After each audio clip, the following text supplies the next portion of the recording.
and Real Madrid restore their 4-point gap, and at the same time they go into the Clásico 4 points ahead of Barcelona, which means whatever the result at Camp Nou, Real Madrid will be the leaders.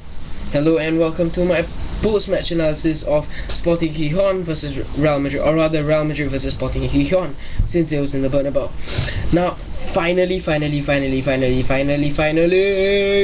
I got to watch the match. I haven't been able to watch one for a really long time. Pretty much this year these past 2 months I've not watched a match. So finally I get to watch a match. Because over here it's like 2 AM, 3 AM in the morning, and then whenever I try to wake up, I'm half asleep and I don't hear the alarm. Then yeah, that sucks, right? So now I set another alarm and I finally got to watch a match. And yeah, okay, I have some things to point out. What I didn't like about Sporting Gijon, what was irritating me quite a fair bit, is that they kept stopping the flow of the game.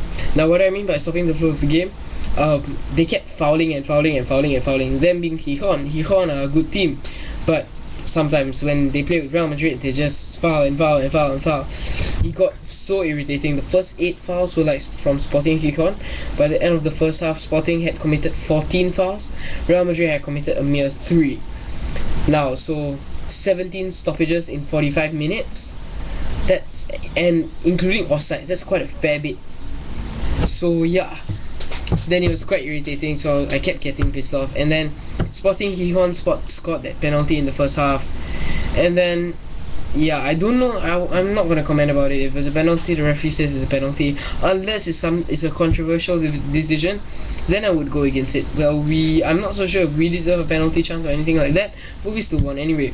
With Higuain getting the first goal, it just came out, it flicked over, it's like it went his head and then his head flicked it in, so it was a header. He didn't really do anything much to put the ball in the net, he just flicked it with his head. Now, next, Ronaldo comes and scores this great goal. First, this beautiful cross by Di Maria, who is back on form. Not totally on form, but quite back on form. And yeah, so he provided that cross and Ronaldo shot it in. And the third one, Benzema, I don't remember how the goal went, but I know, yeah, it was a goal, of course. Benzema also scoring goal. So the 3rd day of Real Madrid scoring goal, bringing up their total goals as a trident, as a trio to 104. That is something to behold, and there's still many, not so many matches left, but there's still matches left. So yeah, the game was quite fine. Real Madrid played quite fine, actually not as their usual best, because Sporting Gijon kept obstructing. If you were me, being a Real Madrid fan, you would be damn pissed off. You're gonna smack the TV. It's just that I had a lot of patience and okay, it's Sporting.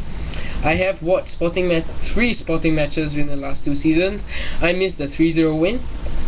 I watched Real win Sporting 1-0 with Higuain, the only goal. I watched Sporting win Real Madrid 1-0 with obviously all the obstructions, and then 2 penalty calls for us, which were not given. Dumb ref. And then after Gijon scored the goal when there was 10 minutes left, Real Madrid rage mode. I don't know how many 20, 30, 40, 50, 100 shots they put in. And then I watched this match against Sporting Gijon. So after watching these matches against Gijon, you know what I expect from them: fouls. But I have to commend some players who are really not fouling at all and trying their best. So yeah, it was a quite cool match. Yeah, I was quite happy to see Real Madrid win 3-1. And by the way, just food for thought for you: if Di Maria, Contra or Ronaldo got 1 yellow card, they'd be suspended for the Clásico.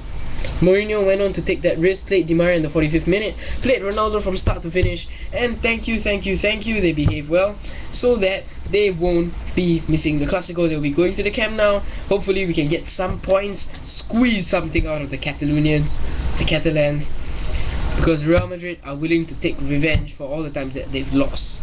All the times that Dani Alves had dived, because of which Real Madrid has lost. Real Madrid are going to make up for that. They're going to win the season. Yeah. Okay, thanks for watching my post-match analysis. You can like my Facebook page at RealMadridCF all the way. Follow me on Twitter at RealMadridCFATW. And see you later. Hala Madrid.